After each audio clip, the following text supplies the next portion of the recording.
Hello friends, आज हम बात करेंगे यदि किसी व्यक्ति को साइकोसोमैटिक पेन है तो कौन कौन सी दवाओं का प्रयोग किया जाता है इस तरह के पेशेंट्स के लिए। आज के टॉपिक में हम आपको एक डिटेल लिस्ट देंगे वो सारी दवाओं के लिए जो इस तरह के फिजिकल पेन जो कि आपके इमोशनल फैक्टर्स या साइकोलॉजिकल फैक्टर्स से इन्फ्लुएंस होते हैं, ये सारी चीज़ों को कम करने में कौन कौन सी तरह की दवाओं का आप प्रयोग कर सकते हैं जो आपके मानसिक लेवल पर काम करती हैं पर फिजिकल पेन को भी सिग्निफिकेंटली मदद करती हैं।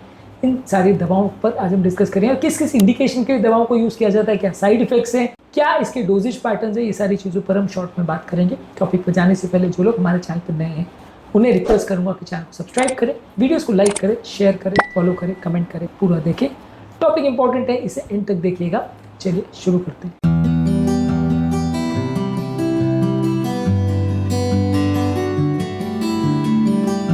सबसे पहले एंटी डिप्रेशन मेडिसिन, ये क्रॉनिक पेन या साइकोसोमैटिक डिसऑर्डर्स के लिए यूज किया जाता है। ज्यादातर ये पेन के परसेप्शन को चेंज करता है, आपके मूड को बेटर करता है। इस मामले में ट्राइसाइक्लिक एंटी डिप्रेशन जैसे एमिट्रिप्टोलिन, नॉरट्रिप्टोलिन और इमिप्रामिन दवा कॉमनली यूज होती है। ज्यादातर ये फाइब्रोमाइल्जिया, न्यूरोपैथिक पेन, माइग्रेन और इरिटेबल बाउल सिंड्रोम में प्रयोग होती है। ये दवा लो डोज में आपकी स्लीप को भी इंप्रूव करती है और नर्व पेन को भी कम करती है। साइड इफेक्ट में मुंह सूखने का प्रॉब्लम, ज्यादा सुस्ती आने का प्रॉब्लम और चक्कर आने का प्रॉब्लम हो सकता है। Selective serotonin norepinephrine reuptake inhibitor जैसे नहीं, ये SNRI इसमें दूसरी ड्रग है। इसमें डुलोक्सिटिन और वेनलाफेक्सिन और मिनासिप्राम आता है। ये basically fibromyalgia, depression related pen और क्रॉनिक मस्कुलोस्केलेटल पेन के लिए यूज किया जाता है। डुलोक्सिटिन क्रॉनिक पेन डिसऑर्डर्स के लिए US FDA अप्रूव्ड है। साइड इफेक्ट्स में उल्टी आना, चक्कर आना और पसीना आना, ये प्रॉब्लम्स हो सकती है। अगले ग्रुप की दवाएं सिलेक्टिव सेरोटोनिन रिएप्टेक इनहिबिटर्स यानी SSRI। इस ग्रुप में आती है फ्लोक्सिटिन, सर्ट्रालिन, एसिटालोप्राम और पेरोक्सिटिन। ये एंजाइटी और depression related pen, tension, headaches, irritable bowel syndrome और फाइब्रोमाइल्जिया के लिए प्रयोग की जाती है। ये ज्यादातर सीवियर पेन के लिए बहुत अच्छा नहीं है पर मूड रेगुलेशन के लिए अच्छी दवा मानी जाती है। इसके अलावा आप एंजाइटी वाले पेशेंट में एंजाइटी और मसल रिलैक्सेशन के लिए आप दवाइयां देते हैं बेंजोडाइजिपिन।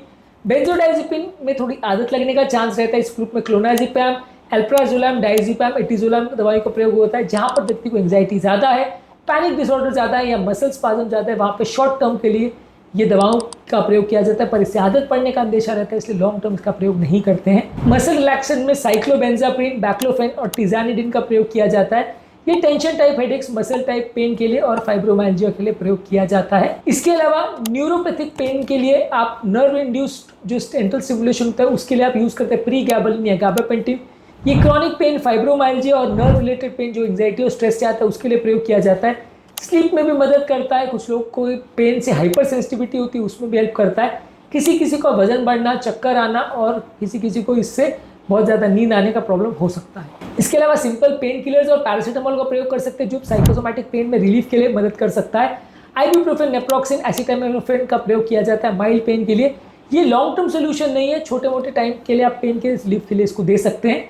इसके अलावा कुछ ऑल्टरनेटिव या कॉम्प्लीमेंट्री मेडिसिन में लो डोज नैल्ट्रॉक्सोन फाइब्रोमाइल्जिया और क्रॉनिक पेन में यूज हो सकता है।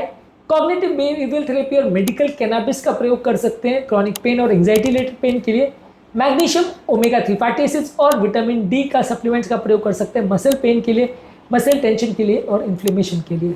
इसके अलावा साइकोलॉजिकल बिहेवियर के लिए, लॉन्ग टर्म रिलीफ के लिए आप कॉग्निटिव बिहेवियर थेरेपी का भी यूज कर सकते हैं जो कि पेन परसेप्शन को इंप्रूव करता है। माइंडफुलनेस बेस्ड स्ट्रेस रिडक्शन का प्रयोग कर सकते हैं जो कि स्ट्रेस इंड्यूस्ड मसल पेन को कम करता है। हिप्नोथेरेपी का प्रयोग कर सकते हैं जो कि ट्रॉमा रिलेटेड पेन को कम करता है। फिजियोथेरेपी और योगा का प्रयोग कर सकते हैं जो कि टेंशन टाइप हेडेक्स और बैक पेन और फाइब्रोमाइल्जिया के लिए इफेक्टिव है। तो बेसिकली ज्यादातर अलग अलग तरह के पेन के लिए, न्यूरोपैथिक पेन वगैरह में आप ज्यादातर गाबापेंटिन और प्रीगाबालिन ये सब फर्स्ट लाइन ड्रग्स में यूज करते हैं या ट्राइसाइक्लिक एंटी डिप्रेशन और SNRI ड्रग्स का प्रयोग करते हैं। बहुत ज्यादा एंजाइटी हो तो बेंजोडाइजिपिन का प्रयोग करते हैं। बहुत ज्यादा अगर एक्चुअल में पेन हो तो non steroidal anti inflammatory drugs या पेन किलर्स का शॉर्ट ड्यूरेशन के लिए प्रयोग कर सकते हैं। साथ ही साथ पेशेंट को साइकियाट्रिस्ट की मदद, मेडिटेशन, एंजाइटी को कम करना, नींद अच्छी रखना, एक्सरसाइज करना, फिजियोथेरेपी करना, ये सारी चीजें करनी पड़ती है जिससे कि साइकोसोमैटिक पेन में मदद मिलती है। साइकोसोमैटिक पेन में क्या क्या चीजें करनी पड़ती है, क्या क्या यूजफुल टिप्स होते हैं और बाकी सारी चीजें, इसमें खाने पीने में क्या ध्यान रखना होता है, इस पर हमने ऑलरेडी काफी वीडियोस की, इसको जरूर देख लीजिएगा।